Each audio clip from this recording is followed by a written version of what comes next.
T-minus 5, 4, 3, 2, 1. Liftoff.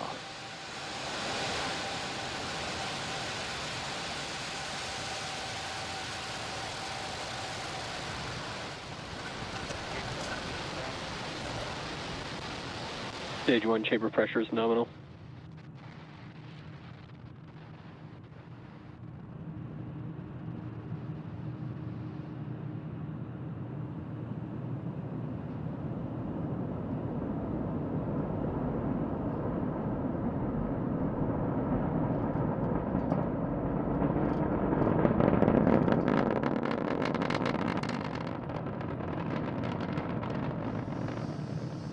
Plus 45 seconds into liftoff, and Falcon 9 has successfully lifted off from Launch Complex 39A at Kennedy Space Center, carrying our stack of 49 Starlink satellites to low Earth orbit.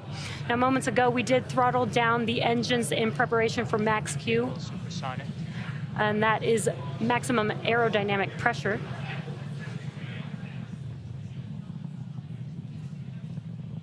Max-Q. And there's the call out that we just passed through Max-Q. That is the largest structural load that the vehicle will see throughout ascent. Now coming up, we will have 3 events happening in quick succession. That'll be main engine cutoff, or what we call MECO, stage separation, and second stage engine start 1, or SES-1. MECO is where all 9 of the M1D engines shut off and slow the vehicle down in preparation for stage separation. And MVAC engine chill has started.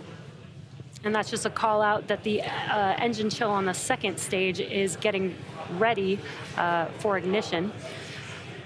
Stage separation is where the first stage separates from the second stage, and with first stage returning back to Earth for landing, while stage 2 continues on its journey with the third event, SES-1, or second stage engine start 1.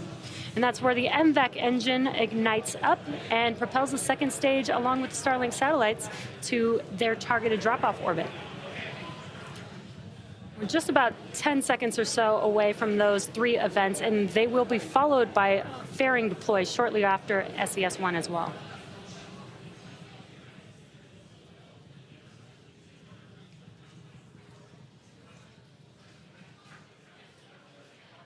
MECO. Stage separation confirmed.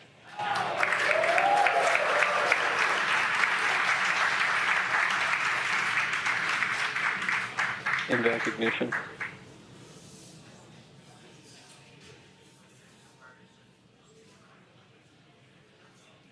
Fairing separation confirmed.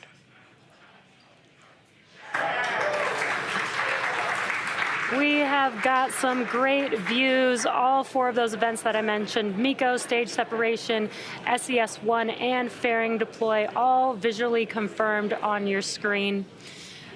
Now, the fairing halves flying on today's mission are both flight proven, with one half supporting its 5th flight and the other supporting its 4th flight on today's mission. So we will be attempting to recover the halves again using our recovery vessel, Doug, to hopefully support future missions. On your left-hand screen is a view of the first stage. You can see the grid fins have deployed there. Those help guide the vehicle back to its landing zone. And on your right-hand screen is stage 2. Now, as that heads towards its targeted drop-off orbit, stage 1 will execute 2 burns in order to make its way back to Earth. The first is the entry burn, where 3 of the M1D engines will reignite, and this helps to slow the stage down as it re-enters the upper part of the Earth's atmosphere.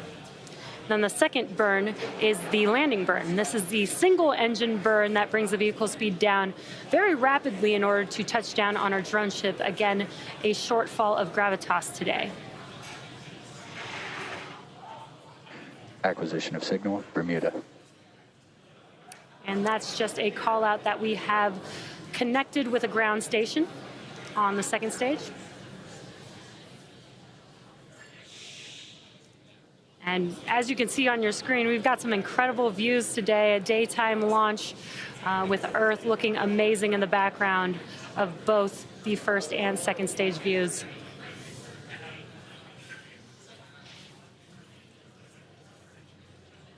Now we're just under 2 minutes away from the entry burn starting up on the first stage. So for those of you who follow, we've got a nominal trajectory call out on second stage, which is great news. Now you'll notice that there is soot on some of these rockets that we reuse. And here's a quick explanation of why and how that soot forms. The rocket-grade kerosene, or RP1, used to fuel a Falcon 9 is carbon-based. So when it burns the fuel, it generates soot. Now, as the booster approaches landing, as you can see on your left-hand screen, it does a re-entry burn to slow the vehicle down prior to re-entering back into the Earth's atmosphere. Otherwise, the aerodynamic forces would rip it apart. So because the entry burn occurs with the engines first, the booster flies through its own plume. And that is what deposits the soot onto the rocket. And again, we're just about a minute away from that entry burn, so you will see that live on your screen.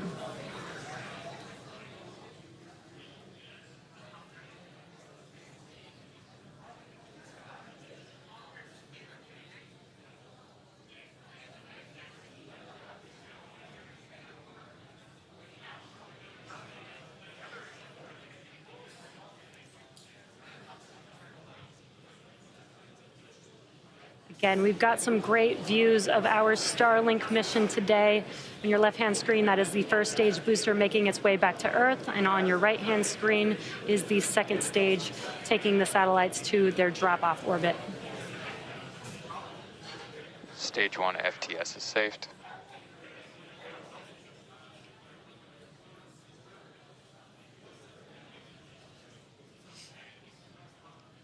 Stage 1 entry burn startup.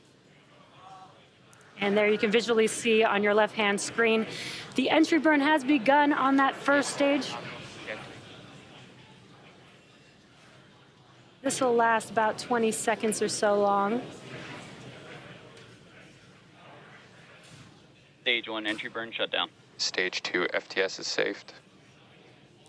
And that concludes the entry burn on the first stage. And really cool, you can kind of see the grid fins as they rotate to help guide the vehicle back to its landing zone, which again today is a shortfall of gravitas waiting for this booster in the Atlantic Ocean.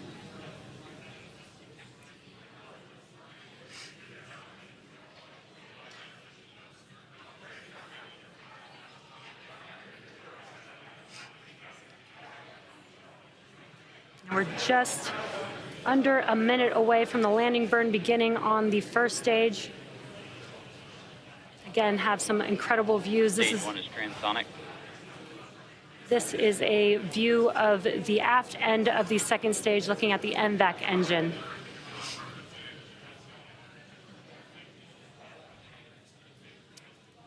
So we are going to have landing burn coming up on first stage. That will last about 20 seconds long, and right when landing burn ends, we should have SECO 1, or second engine cutoff 1, on second stage. Stage 1 landing burn startup.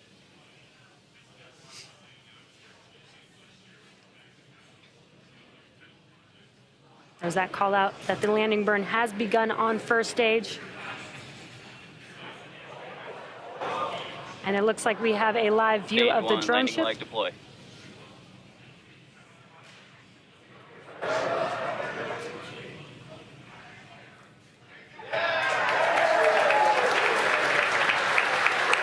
Stage 1 landing is deployed. And we have touchdown of Falcon 9.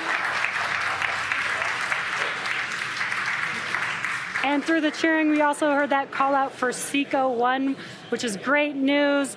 Our booster landing today marks our 101st overall successful recovery of a first stage and 134th successful flight of a Falcon 9 first stage. We also heard nominal orbital insertion for stage 2. So with that call out, next up, loss of signal, Cape.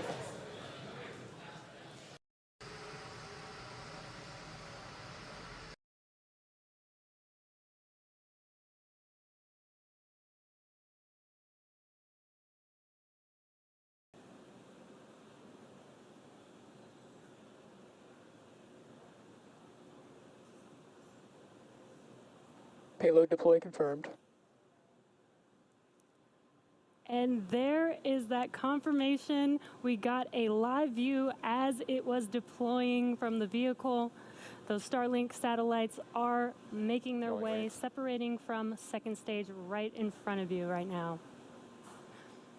Shortly, they will deploy their solar array, and over the next few days and weeks, they will distance themselves from each other and use their onboard ion thrusters to make their way to their operational orbit.